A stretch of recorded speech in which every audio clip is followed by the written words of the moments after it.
another round of applause for Ryan.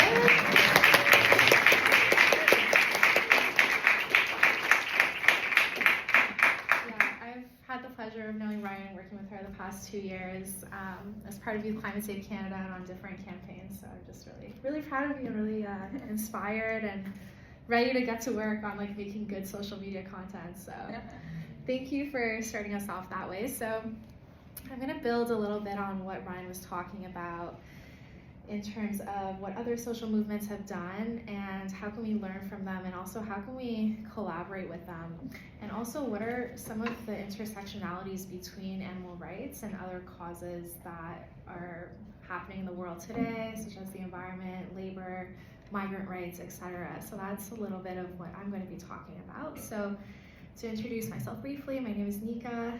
I have been with Youth Climate Save Canada for the last 2 years, and I've been involved in this space for the last few years as well, doing a lot of advocacy work, mostly political advocacy.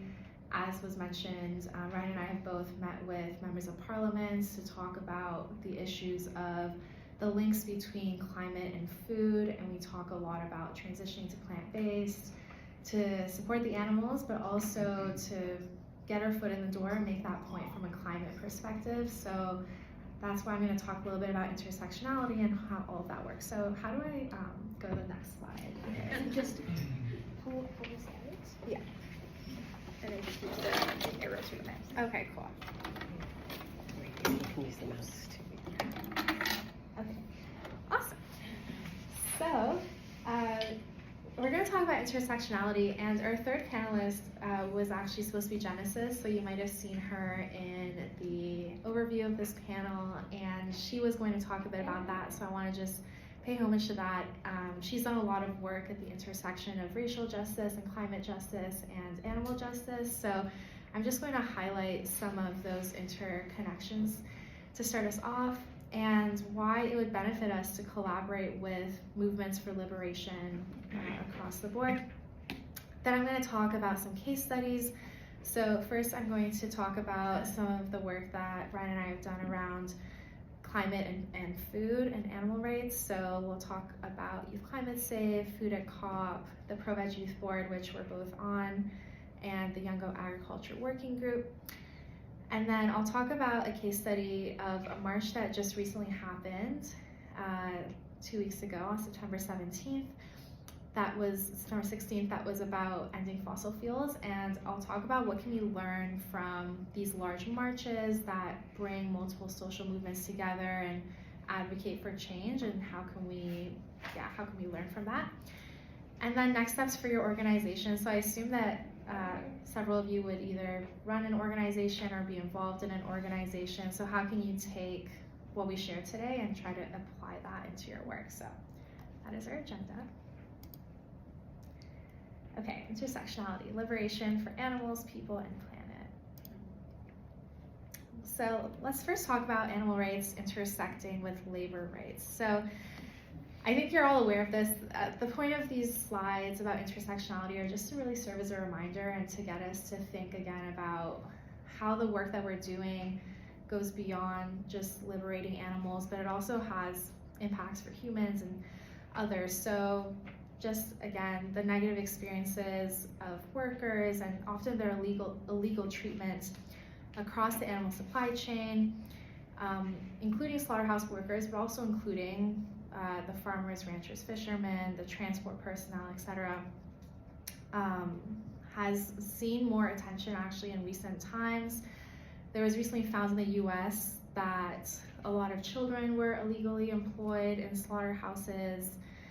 And the way that this actually happens, which I'll get into when I talk about migrant rights, is that these are often contracting companies that will hire people, so it's not even the slaughterhouse itself. And so there's a lot of ways that these illegal practices are hidden and continue, unfortunately. And so when we advocate for animal rights and animal liberation, this is like a positive side effect, is that we would actually be improving labor rates. And also it just reminds us that, yeah, the struggles are interconnected there. So in terms of migrant rights, a lot of the animal agriculture industry uses migrant workers, as I mentioned, usually in contracting companies.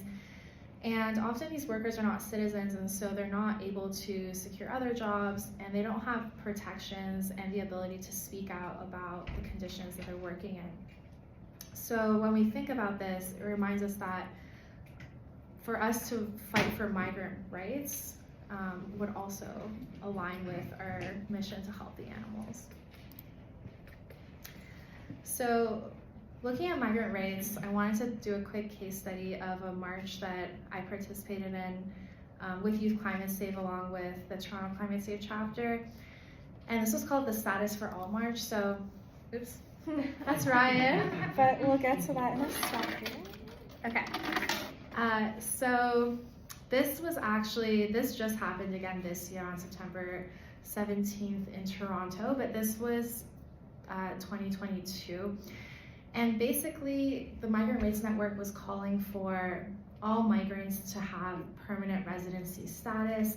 And basically what that grants for them is the ability to apply for jobs more easily, the ability to have more safety and more certainty in terms of their status in Canada and their ability to have more rights in their work. And so the labor groups organized this march, working with the Migrant Rights Network as well. So this is labor coming together with migrant rights. And then there was also a climate change contingent. So that is where Angie and I joined in.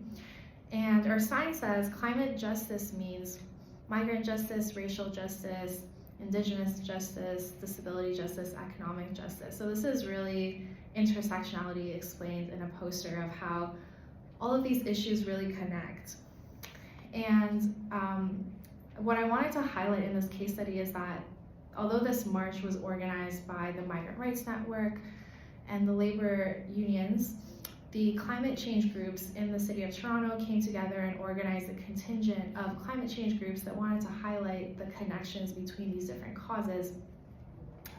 But in these kinds of marches, we don't see an animal rights contingent. And I think that this is an opportunity for us to start building connections within these communities and starting to bring these perspectives in of how does animal rights intersect with the struggles that people are facing in the migrant and labor rights movements, and how can we educate each other, and how can we actually work together to have an animal rights contingent there and start bridging those connections. Because if we think about it, like if we had more connections with the workers themselves who are working in places like slaughterhouses, many of which were attending the march, I feel that we would be able to learn more ourselves and have more firsthand connections to these people. But also when we think about social media, we could do things like interviewing people and just really starting to bring those connections together and allowing people to understand how all of these issues are connected. So that's just a case study for migrant rights, connecting with climate and connecting with labor. Okay, so the connection of animal rights and climate justice climate action has been really highlighted the last few years. This is a photo of Ryan back in 2021, holding a sign that says diet change, not climate change. And this was at the Fridays for Future organized climate march back in, I believe, the fall of 2021. And going to these marches over the years, we've seen that the issue of veganism and diet change and transitions plant-based is becoming more and more common and more seen, like it's becoming more widely accepted.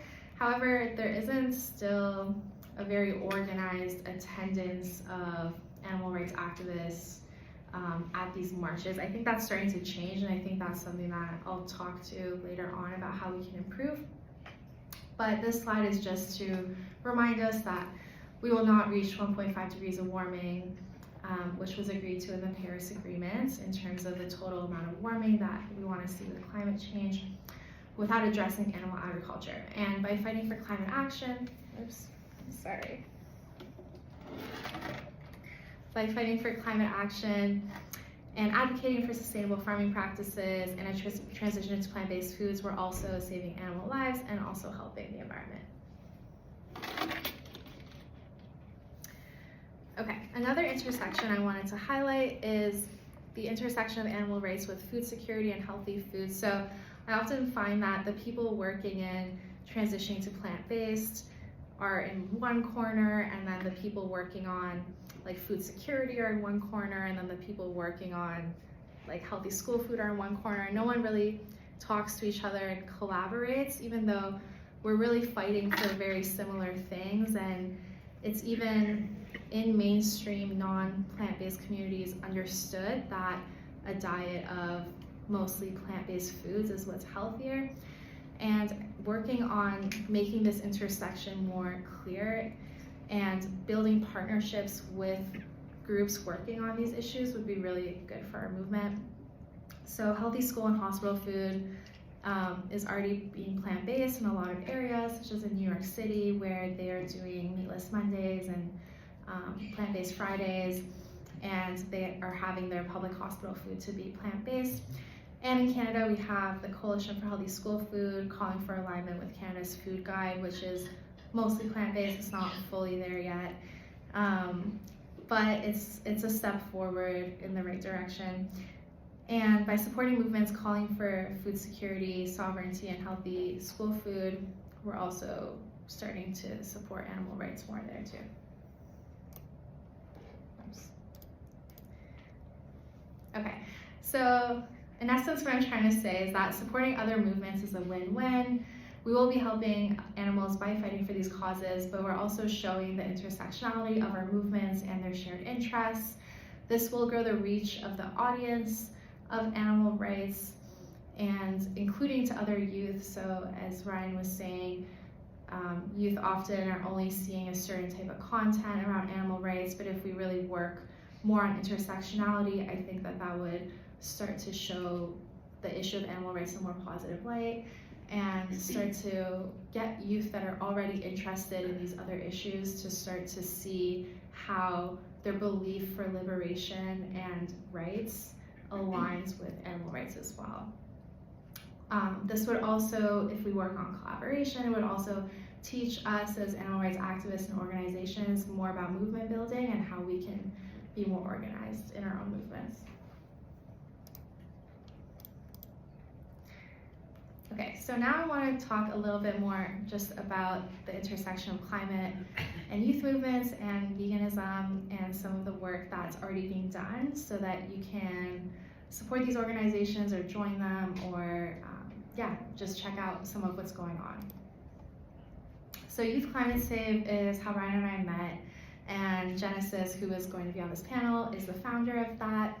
So she's a young activist from the US who started Youth Climate Save, which is a movement that intersects food and climate issues with animal rights. And the movement has 73 chapters in 22 countries. So I've run some of the Canadian work, but there are youth of all ages, 14 to 27 around the world, who are doing different kinds of activism in their own communities. And a lot of Youth Climate Save's work is educational social media content. So as Ryan was talking about, making infographics and informational content that is easily shared and that youth can learn from is really important. So that is some of what Youth Climate Save does. So another group is called Food at COP. So COP is the annual climate change conference.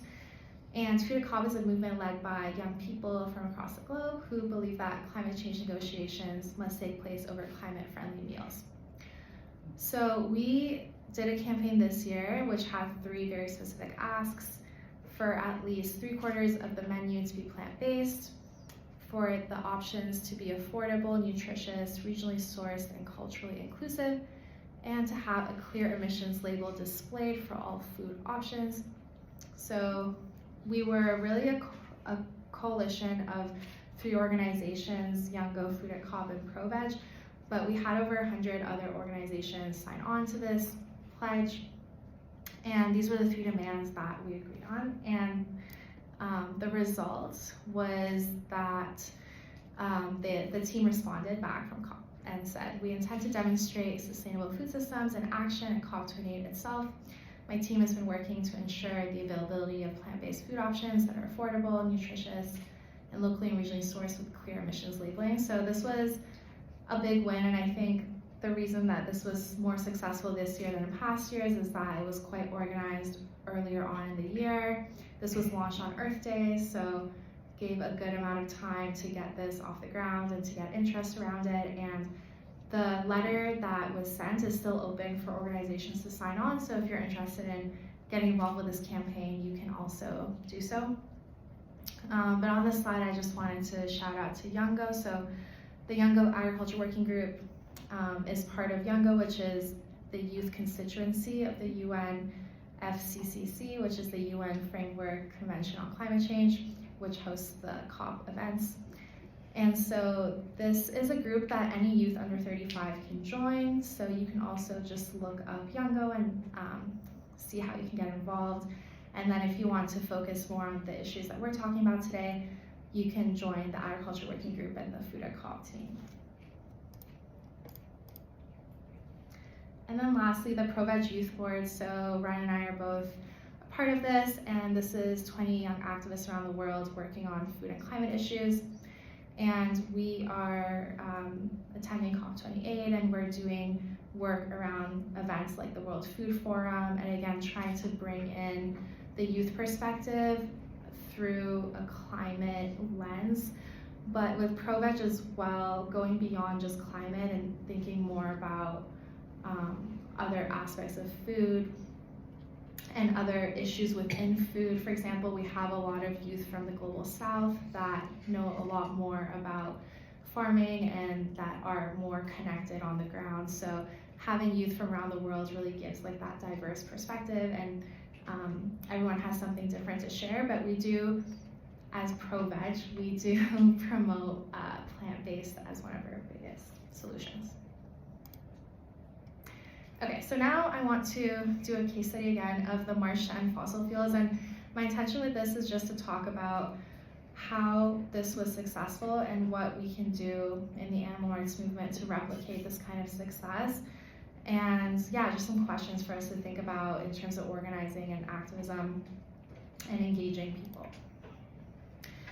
So the Global March to End Fossil Fuels was global, so there was one in Toronto, but I attended the one in New York City. And in New York City, it was also Climate Week in the UN General Assembly, so there were a lot of people there and a lot of people attending different Climate Week events and also attending the march. So in New York City, there was over 70,000 people, over 700 different organizations endorsed the New York City March, and I think that that's just such a lesson in intersectionality and collaboration. It wasn't just one group organizing, it was a few key groups, but then 700 different groups believed in what this march was about and actually stood behind it, which I think is so inspiring. So this was really a successful collaboration between youth groups, Fridays for Future, union groups of all different unions, climate groups, also indigenous groups in the area. And yeah, let's talk about why it was successful. So the march really identified one main call to action, and I think that was so clear that all the media picked up on it, and their hashtag was extremely clear as well, and that was to end fossil fuels.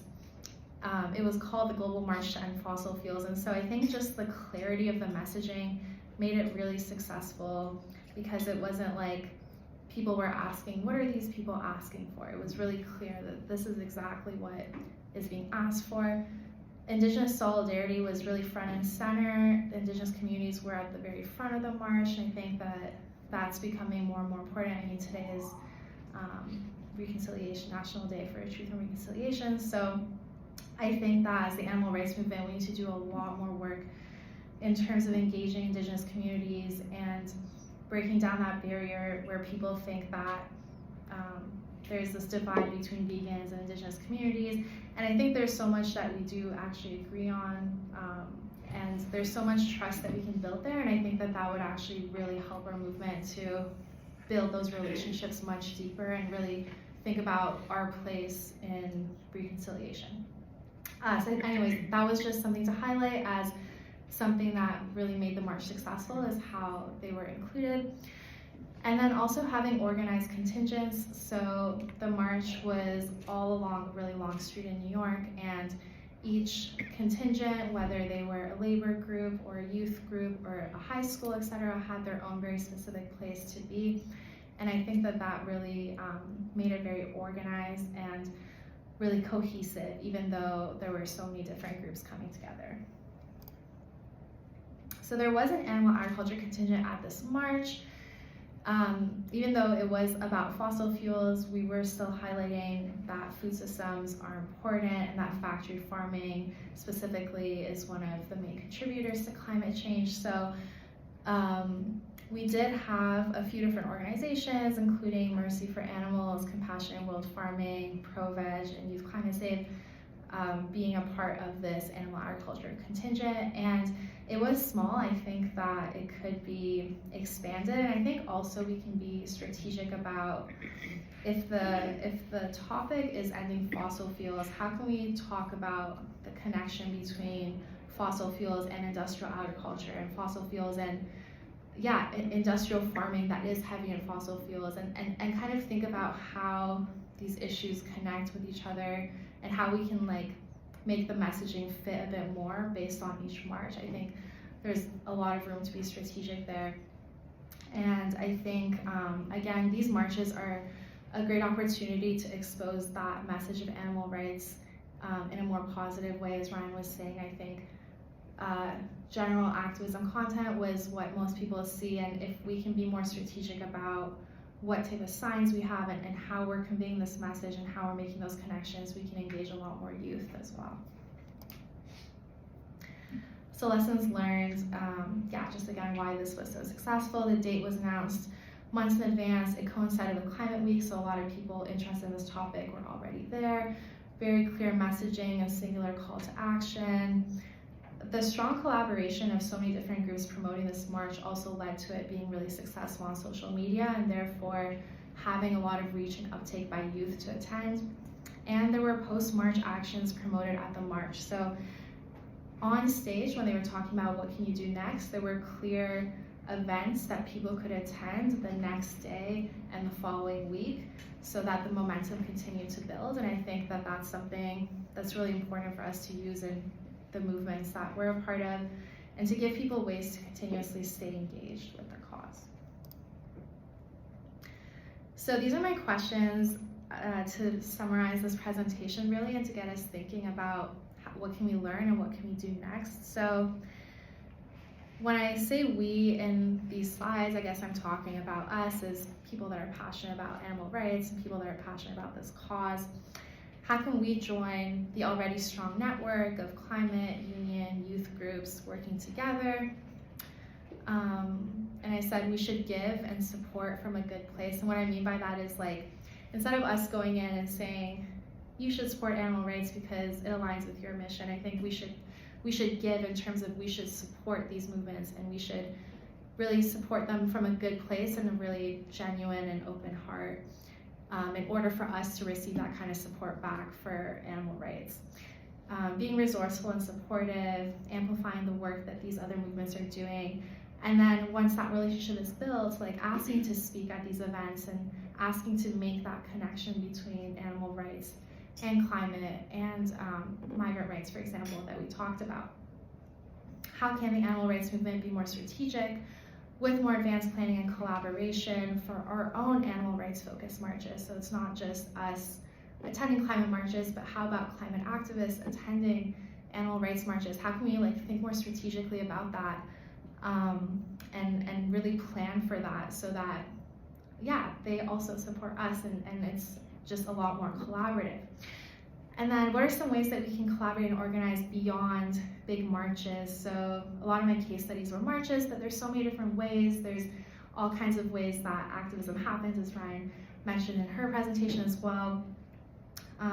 So that's one question. And then the second question is, how can we grow the contingent that does attend these marches? Because these kinds of large marches are really good at conveying specific messages and often getting things done, whether they're legislation is being passed or specific things happening that they're calling for.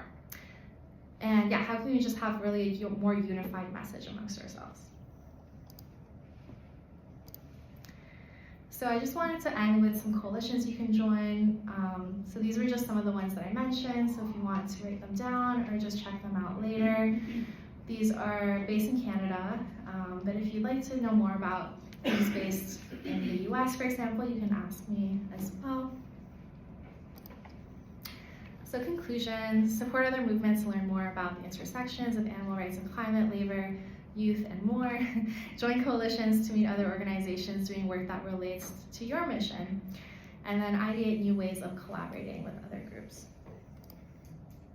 Thank you.